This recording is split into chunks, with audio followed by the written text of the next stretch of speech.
ನಮಸ್ಕಾರ ಫ್ರೆಂಡ್ಸ್. ನಾನು ಇವತ್ತು ಇನ್ನೊಂದು ಸರ್ಕಾರಿ ಹುದ್ದೆ ಬಗ್ಗೆ ನಾನು ನಿಮಗೆ ತಿಳಿಸ್ತಾ ಇದ್ದೀನಿ. ಯಾರು ನನ್ನ ಚಾನಲ್ನ ಸಬ್ಸ್ಕ್ರೈಬ್ ಮಾಡ್ಕೊಂಡಿಲ್ಲೋ ಅವರು ನನ್ನ ಚಾನಲ್ನ ಸಬ್ಸ್ಕ್ರೈಬ್ ಮಾಡ್ಕೊಳ್ಳಿ. ನೀವು ಸಬ್ಸ್ಕ್ರೈಬ್ ಮಾಡ್ಕೊಳ್ಳೋದ್ರಿಂದ ನಾನು ಹಾಕೋ ನೆಕ್ಸ್ಟ್ ಸರ್ಕಾರಿ ಹುದ್ದೆಗಳ ವಿಡಿಯೋಸು ನಿಮಗೆ ತಲುಪ್ತಾ ಹೋಗುತ್ತೆ. ನಾನು ಈ ವಿಡಿಯೋನ ಸಂಪೂರ್ಣವಾಗಿ ನೋಡಿ, ಎಲ್ಲೂ ಸ್ಕಿಪ್ ಮಾಡಬೇಡಿ. ಈ ಹುದ್ದೆಯ ಸಂಪೂರ್ಣ ಮಾಹಿತಿಯನ್ನು ನಾನು ನಿಮ್ಮ ಜೊತೆ ಶೇರ್ ಮಾಡ್ತಾ ಹೋಗ್ತೀನಿ. ಮೊದಲನೇದಾಗಿ ಇಲಾಖೆಯ ಹೆಸರು ಬಂದ್ಬಿಟ್ಟು airport authority of Indian recruitment 2025. Department name airport authority of India requirement 2025. Post location ಬಂದ್ಬಿಟ್ಟು ಕೋಲ್ಕತ್ತಾ, ಪಶ್ಚಿಮ ಬಂಗಾಳ ಮತ್ತು ಭಾರತ.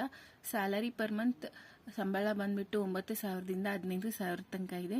ಡೀಟೇಲ್ಸ್ ಆಫ್ ಪೋಸ್ಟ್, ಯಾವ್ಯಾವ ಹುದ್ದೆಗಳು ಖಾಲಿ ಇದಾವೆ ಅಂತ ಅಂದ್ರೆ trade apprentice, diploma apprentice, degree apprentice.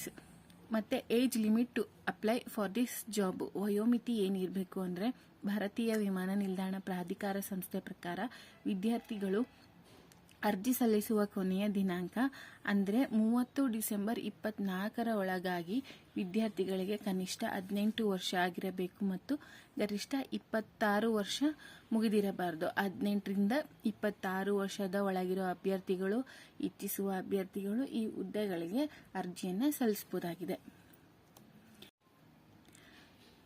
Selection process ಬಂದ್ಬಿಟ್ಟು 3 ಹಂತದಲ್ಲಿ ನಡೆಯುತ್ತೆ. ಒಂದು ಸಂದರ್ಶನ, ಮತ್ತೆ ದಾಖಲೆಗಳ ಪರಿಶೀಲನೆ ಮತ್ತು ಮೆರಿಟ್ ಮೇಲೆ ಆಯ್ಕೆ. ಯಾವುದೇ ಪರೀಕ್ಷೆ ಇಲ್ಲ. ನಾವು ಏನು ಓದಿರ್ತೀವಲ್ಲ ಅದರಲ್ಲಿ ತೆಗ್ದಿರೋ ಅಂಕಗಳ ಮೇಲೆ, ಮೆರಿಟ್ ಮೇಲೆ ಈ ಹುದ್ದೆಗೆ ಆಯ್ಕೆಯನ್ನ ನಡೆಸ್ತಾರೆ. ಈ ಹುದ್ದೆಗಳಿಗೆ ಯಾವುದೇ ತರಹದ ಪರೀಕ್ಷೆ ಇರೋದಿಲ್ಲ. Qualification required for this job, ಶೈಕ್ಷಣಿಕ ಅರ್ಹತೆ ಏನಿರಬೇಕು ಅಂದ್ರೆ ಅರ್ಜಿ ಸಲ್ಲಿಸುವ ವಿದ್ಯಾರ್ಥಿಗಳು ಕರ್ನಾಟಕ ಮಾನ್ಯತೆ ಪಡೆದ ಮಂಡಳಿ ಅಥವಾ ವಿಶ್ವವಿದ್ಯಾಲಯದಿಂದ ಪಾಸ್ ಆಗಿರಬೇಕು. ITI ಡಿಪ್ಲೊಮಾ ಪದವಿ ಮುಗಿಸಿದವರು ಅರ್ಜಿ ಸಲ್ಲಿಸಬಹುದು. ITI ಡಿಪ್ಲೊಮಾ ಮತ್ತೆ ಡಿಗ್ರಿ ಆದ ಅಭ್ಯರ್ಥಿಗಳು ಈ ಹುದ್ದೆಗೆ ಅರ್ಜಿಯನ್ನು ಸಲ್ಲಿಸಬಹುದಾಗಿದೆ.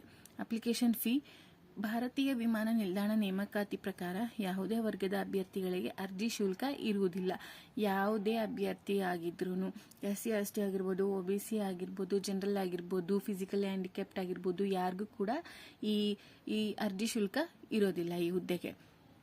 ಇಂಪಾರ್ಟೆಂಟ್ ಡೇಟ್ಸ್ ಫಾರ್ ಅಪ್ಲೈಯಿಂಗ್, ಅರ್ಜಿ ಪ್ರಾರಂಭ ದಿನಾಂಕ, ಅರ್ಜಿ ಸಲ್ಲಿಸೋದಕ್ಕೆ ಪ್ರಾರಂಭ ದಿನಾಂಕ 5/12/2024 ಆಗಿರುತ್ತೆ.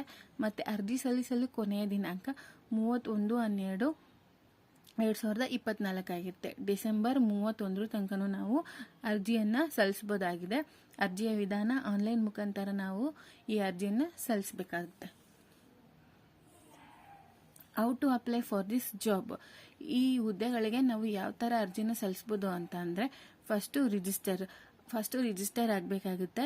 ರಿಜಿಸ್ಟರ್ ಯಾವ ತರ ಅಂದ್ರೆ ಮೊದಲನೇದಾಗಿ ರಿಜಿಸ್ಟರ್ ಮಾಡಬೇಕಾಗುತ್ತೆ. ಇದರಲ್ಲಿ ನಿಮ್ಮ ಹೆಸರುಗಳು ಮತ್ತು ಆಧಾರ್ ಕಾರ್ಡ್ ಸಂಖ್ಯೆ, ಮೊಬೈಲ್ ಸಂಖ್ಯೆ, SSLC ಅಂಕಪಟ್ಟಿಗಳ ವಿವರ, ಇಮೇಲ್ ID ಎಲ್ಲವನ್ನು ಕೇಳಲಾಗುತ್ತದೆ. ಇದರಲ್ಲಿರೋ ಎಲ್ಲದನ್ನು ನಾವು ಫಿಲ್ ಮಾಡಬೇಕಾಗುತ್ತೆ. ಫಿಲ್ ಆದಮೇಲೆ ರಿಜಿಸ್ಟರ್ ಬಟನ್ ಮೇಲೆ ಕ್ಲಿಕ್ ಮಾಡಿದ್ರೆ ರಿಜಿಸ್ಟರ್ ಆಗುತ್ತೆ. ಮತ್ತೆ ರಿಜಿಸ್ಟರ್ ಮಾಡುವಾಗ ಒಂದು OTP ಬರುತ್ತೆ. ಅದನ್ನು ಸರಿಯಾಗಿ ಗಮನಿಸಿ. ನಮೂದಿಸಿದ ಮೇಲೆ ಒಂದು ರಿಜಿಸ್ಟರ್ ನಂಬರ್ ಬರುತ್ತೆ. ಈ ಎಲ್ಲದನ್ನು ಫಿಲ್ ಮಾಡಿದ ಮೇಲೆ ರಿಜಿಸ್ಟರ್ ಬಟನ್ ಕ್ಲಿಕ್ ಮಾಡಿದ ಮೇಲೆ ಒಂದು OTP ಬರುತ್ತೆ ನಮ್ಮ ಮೊಬೈಲ್ ನಂಬರ್ಗೆ. ಆ ಮೊಬೈಲ್ ನಂಬರ್ನ ಅಲ್ಲಿ ಎಂಟರ್ ಮಾಡಿದ ಮೇಲೆ ನಮಗೆ ಒಂದು ರಿಜಿಸ್ಟರ್ ನಂಬರ್ ಬರುತ್ತೆ. ಒಂದು ಹೊಸ ಪಾಸ್ವರ್ಡ್ ಕ್ರಿಯೇಟ್ ಮಾಡಬೇಕು. ಆಮೇಲೆ ಅರ್ಜಿಗಳನ್ನು ಭರ್ತಿ ಮಾಡಬೇಕು. ಈ ರಿಜಿಸ್ಟರ್ ನಂಬರ್ ಬರುತ್ತಲ್ಲ, ಅದಾದ್ಮೇಲೆ ಒಂದು ಪಾಸ್ವರ್ಡ್ ಕ್ರಿಯೇಟ್ ಮಾಡಬೇಕಾಗುತ್ತೆ. ಅದಾದ್ಮೇಲೆ ನಾವು ಅರ್ಜಿಯನ್ನ ಭರ್ತಿ ಮಾಡಬಹುದು. ಈ ರಿಜಿಸ್ಟರ್ ಪ್ರೊಸೆಸ್ ಆದ್ಮೇಲೆ ನಾವು ಲಾಗಿನ್ ಮಾಡಬೇಕಾಗುತ್ತೆ. ಮೇಲೆ ಬಂದಿರೋ ರಿಜಿಸ್ಟರ್ ಸಂಖ್ಯೆ ಹಾಗೂ ಪಾಸ್ವರ್ಡ್ ಮತ್ತು ಇಮೇಲ್ ಐಡಿಯನ್ನು ಹಾಕಿಕೊಂಡು ಸರಿಯಾಗಿ ಅರ್ಜಿಗಳನ್ನು ಸಲ್ಲಿಸಿ. ಇಮೇಲ್ ID ಹಾಕಿದ ತಕ್ಷಣ ನಿಮಗೆ ಹೋಮ್ ಪೇಜ್ ಓಪನ್ ಆಗುತ್ತೆ. ಲಾಗಿನ್ ಆಗಬೇಕಾದ್ರೆ ರಿಜಿಸ್ಟರ್ ನಂಬರ್ ಮತ್ತು ಪಾಸ್ವರ್ಡ್ ಕೇಳುತ್ತೆ. ಅದನ್ನು ಕ್ಲಿಕ್ ಮಾಡಿದ ಮೇಲೆ ಒಂದು ಹೋಮ್ ಪೇಜ್ ಓಪನ್ ಆಗುತ್ತೆ. ಓಪನ್ ಆದಮೇಲೆ ಅಪ್ಲಿಕೇಶನ್ ಓಪನ್ ಆಗುತ್ತೆ. ಅದರಲ್ಲಿ ಮೊದಲು ವಿದ್ಯಾರ್ಥಿಗಳು ಸರಿಯಾಗಿ ನಿಮ್ಮ ಎಲ್ಲ ಡೀಟೇಲ್ಸ್ಗಳನ್ನು ತುಂಬಬೇಕು. ಆ ಅಪ್ಲಿಕೇಶನ್ ಓಪನ್ ಆಗುತ್ತಲ್ಲ, ಆ ಅಪ್ಲಿಕೇಶನ್ನಲ್ಲಿ ಏನೇನು ಕೇಳಿದಾರೋ ಆ ಎಲ್ಲ ಡೀಟೇಲ್ಸನ್ನು ತಪ್ಪಿಲ್ಲದೆ ಇರೋ ಥರ ಸರಿಯಾಗಿ ನಾವು ಫಿಲ್ ಮಾಡಬೇಕಾಗುತ್ತೆ. ಕೊನೆಯಲ್ಲಿ ಕೇಳಿದ ಎಲ್ಲ ದಾಖಲೆಗಳನ್ನು ಅಪ್ಲೋಡ್ ಮಾಡಬೇಕಾಗುತ್ತೆ. ಫಿಲ್ ಆದಮೇಲೆ ನಾವು ಅಪ್ಲಿಕೇಶನ್ ಜೊತೆಗೆ ಈ ಕೆಳಗಡೆ ಕೇಳಿರೋ ಎಲ್ಲ ದಾಖಲೆಗಳನ್ನು ಕೂಡ ಅಪ್ಲೋಡ್ ಮಾಡಬೇಕಾಗುತ್ತೆ. ಡಾಕ್ಯುಮೆಂಟ್ಸ್, ಯಾವ್ಯಾವ ಡಾಕ್ಯುಮೆಂಟ್ಸು ಕೇಳಿದ್ದಾರೆ ಅಂತ ಅಂದರೆ ಆಧಾರ್ ಕಾರ್ಡ್, ಭಾವಚಿತ್ರ, ಜಾತಿ ಪ್ರಮಾಣ ಪತ್ರ, ಆದಾಯ ಪ್ರಮಾಣ ಪತ್ರ ಮತ್ತು ಶೈಕ್ಷಣಿಕ ಅಂಕಪಟ್ಟಿಗಳು. ಇದಿಷ್ಟು ಬೇಕಾಗಿರೋ ಡಾಕ್ಯುಮೆಂಟ್ಸ್.